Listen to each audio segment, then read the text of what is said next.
public lives. As a part of the initiative, she handed over advanced breath analyzer devices to the police department aimed at strengthening enforcement against the drunk driving and ensure safer roads. The program also witnessed the participation of the Minister Sanam Narayan Reddy and Satya Prasad, who joined in support the campaign.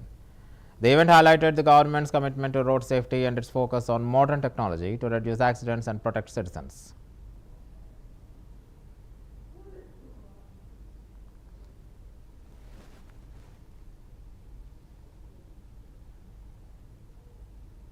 Tirupati జిల్లాలో ఎక్కువగా national highways, state highways, దాదాపు 7 national highways, 12 state highways గట్టు అవుతున్నాయి.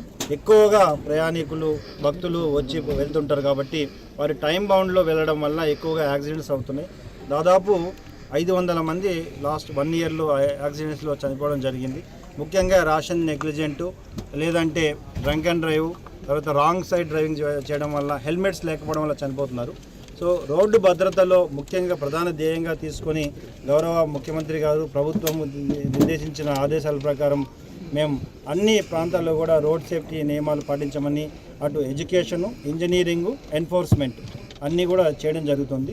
అందులో భాగంగా ఎన్ఫోర్స్మెంట్లో భాగంగా no helmet no petrol, అంటే అందరూ ఎక్కువగా వ్యక్తులు ఈ 2 వీలర్స్లో చనిపోయే వాళ్ళందరూ కూడా హెల్మెట్ లేకపోవడం చనిపోతున్నారు. సో అందులో భాగంగా హెల్మెట్ వేర్ చేయమంటూ, అదేవిధంగా డ్రంక్ అండ్ డ్రైవ్ చేయడం వల్ల వాళ్ళకి ఇబ్బంది కలపడమే కాకుండా ఎదుటి వ్యక్తి వారిపై కూడా ఇబ్బంది కలిగే ప్రమాదం ఉంది. కాబట్టి డ్రంక్ అండ్ డ్రైవ్ పూర్తిగా నిర్మూలించాలని, ట్రాఫిక్ నిబంధనల పట్ల ఒక అవగాహన కల్పించడానికి, అదేవిధంగా రోడ్డు ప్రమాదాలు నివారించడం చేయడానికి మంచి కార్యక్రమాన్ని శ్రీకారం చుట్టినందుకు ప్రత్యేకంగా జిల్లా కలెక్టర్ గారికి, ఎస్పీ గారికి నేను ధన్యవాదాలు తెలియజేసుకుంటున్నా. ఎందుకంటే మన తిరుపతి అంటేనే చాలా మంది భక్తులు ఇక్కడికి వచ్చే వెళ్ళే ఏరియా. అరౌండ్ ఒక 10 జాతీయ రహదారులు, 13 రాష్ట్ర రహదారులు ఉన్న ఈ సిటీలో చాలా మంది లాస్ట్ 1 ఇయర్ నుంచి చూసుకుంటే ఒక 1500 మంది గాయపడమే కాకుండా సుమారుగా 500 మందికి పైగా ప్రాణాలు కోల్పోయిన పరిస్థితి కూడా కనిపిస్తూ ఉంది.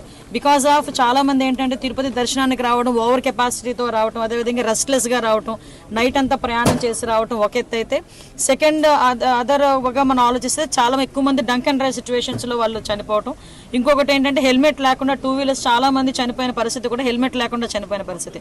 అంటే అసలు వీళ్ళందరూ ఎందుకు ఇలా చనిపోతున్నారు, ఎందుకు రోడ్ యాక్సిడెంట్లు ఎక్కువ మంది చనిపోయి ఎక్కువ మంది గాయపడుతున్నారని ఒక అనాలిసిస్ కూడా తీసుకొని గౌరవ కలెక్టర్ గారు, ఎస్పీ గారు కూడా అనాలిసిస్ తీసుకొని ఒక 3 స్టేజెస్గా దీన్ని నిర్మూలించాలి, దీన్ని అరికట్టాలి అని చెప్పి ఒక ప్రణాళికాబద్ధంగా ముందుకెళ్తాం. దానిలో భాగంగానే ఈరోజు బ్రీత్ అనలైజర్స్ని సుమారుగా ఒక 25 బ్రీత్ అనలైజర్స్ని ఇక్కడ పోలీస్ డిపార్ట్మెంట్ వాళ్ళకి అందించడం, ఒక 10 సేఫ్టీ 25 సేఫ్టీ